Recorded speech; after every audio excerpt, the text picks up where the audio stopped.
Mjamzito unaweza kumweka doggy style?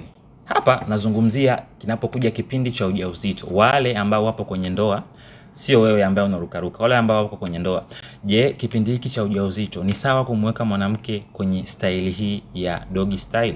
Na je, kama si sawa, kuna style gani ambazo anaweza akazitumia mtu huyu ili asilete madhara kwake na kwa mtoto? Kwa sababu maswali yamekuwa mengi, lakini vile vile imeonekana kuna shida kwenye kipengele hiki.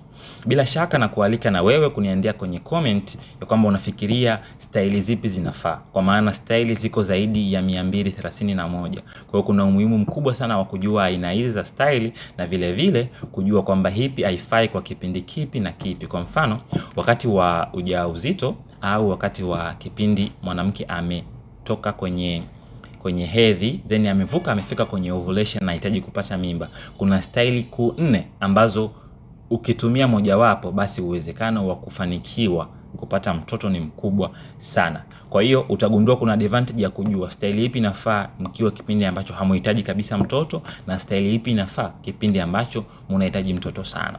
Hii ni Swahili Medics. Niandikie kwenye comment unafikiria nini kuhusu niliyoyaongea, lakini vile vile unaweza kumtag rafiki yako aje ajifunze. Mbakie salama mpaka wakati mwingine.